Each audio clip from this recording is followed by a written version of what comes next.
মাজারে মহিষ দেওয়া, টাকা দেওয়া জায়েজ আছে কিনা? মাজারে কোনো কিছু দেওয়া জায়েজ নাই। মাজারে কেন দিবেন? মাজারে দিলে সেটা তো মাজারে যারা ওই যে আপনার গাঁজা খা, ওই গাঁজাখোরদের আরো সহযোগিতা হবে, এটা জায়েজ নাই। মাজারে কোনো কিছু দিবেন না, দিবেন গরিব মানুষকে আল্লাহর জন্য মসজিদে। মাজারে দিলে কি লাভ হবে? যিনি মাজারে শুয়ে আছেন উনি যদি আল্লাহর ওলি হয়, উনি যদি নেক মানুষ হয়, ভালো মানুষ হয়, তো আপনার এই জিনিসগুলো কি তার কবরে ঢুকবে?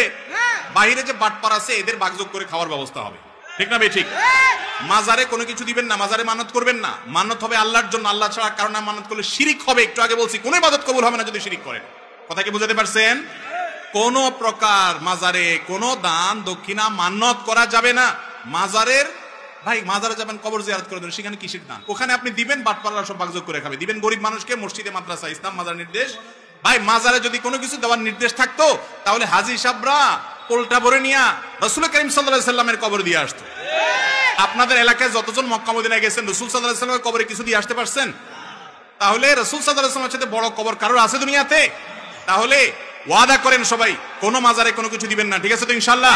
সবাই হাত তুলে ওয়াদা করেন। আল্লাহ আমাদের শিরিক মুক্ত সমাজ গড়ার তৌফিক দান করুন।